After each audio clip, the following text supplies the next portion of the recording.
সকালে সূর্য আলো ছড়ালেও শীতের দাপট দেখাচ্ছে হিম বাতাস। দেশ জুড়ে বিপাকে মানুষ।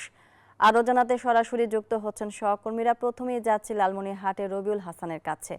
আর রবিউল, লালমনিরহাটে এখন শীত কেমন পড়েছে এবং তাপমাত্রা কতটা আছে জানাবেন।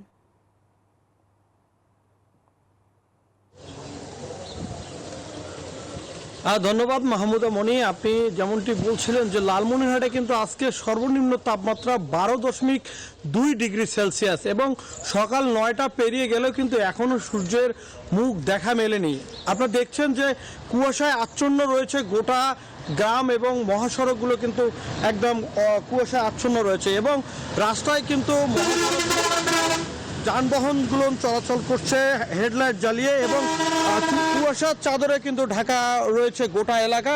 এদিকে বিশেষ করে শ্রমজীবী মানুষ যারা রয়েছে, ভ্যান চালক, রিক্সা চালক, এবং তারা কিন্তু অনেক কষ্টে আছে। তারা কিন্তু যাত্রী না পেয়ে কিন্তু বসে আছে এবং এবং আপনারা হচ্ছে যে এই ঘন কুয়াশায় কিন্তু কেউ প্রয়োজন ছাড়া কেউ ঘরের বাইরে বের হচ্ছে না এবং যারা প্রয়োজনে পেটের তাগিদে বের হচ্ছেন কিছু মানুষ, শ্রমজীবী মানুষ, তারা কিন্তু আমাদেরকে জানিয়েছেন।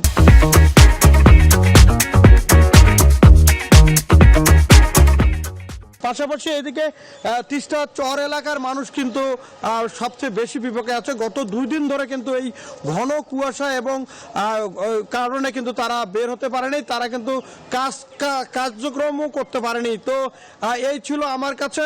আরেক সহকর্মীর কাছে যাব, চুয়াডাঙ্গায় রয়েছেন জামান।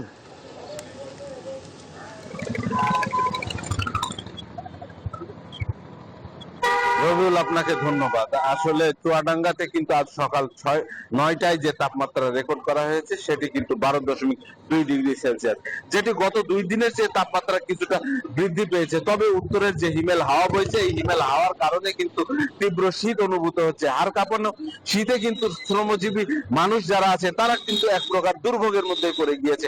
আমি চুয়াডাঙ্গা শহরে ঘুরে যেটি দেখেছি যে এই যে রিক্সা চালক, ভ্যান চালক বা ইজি বাইক চালক, তারা যেটি বলছেন যে তীব্র শীতের কারণে তারা কিন্তু যথাযথ যাত্রী পাচ্ছেন না, যে কারণে তাদের আয়টা কিন্তু অনেকটাই সংকুচিত হয়ে এসেছে। আমি শ্রমজীবী মানুষের সাথে কথা বলেছি, তারা যেটি বলছে খুব সকালে তারা যখন কাজে আসেন তখন ঠান্ডা পানিতে হাত দিলে তাদের হাত পা অনেকটাই অসাড় হয়ে যায়, যে কারণে কিন্তু তারা সীমাহীন দুর্ভোগের মধ্যে পড়ে যায়। আমি অন্যদিকে চুয়াডাঙ্গা সদর হাসপাতালে খোঁজ নিয়ে দেখেছি, সেখানে যেটি বলছে যে সদর হাসপাতালের ডায়রিয়া এবং শিশু ওয়ার্ডে স্বাভাবিক সময়ের মতো রোগী থাকলেও বহির্বিভাগে কিন্তু রোগীর চাপ অনেকটাই বেড়ে গিয়েছে। শীতজনিত রোগে যারা আক্রান্ত হচ্ছে, বিশেষ করে শিশু বয়স্করা কিন্তু আউটডোরে চিকিৎসা নিচ্ছেন। এই ছিল চুয়াডাঙ্গা থেকে আমার কাছে। ফিরছি স্টুডিওতে। জামান, আপনাকে ধন্যবাদ।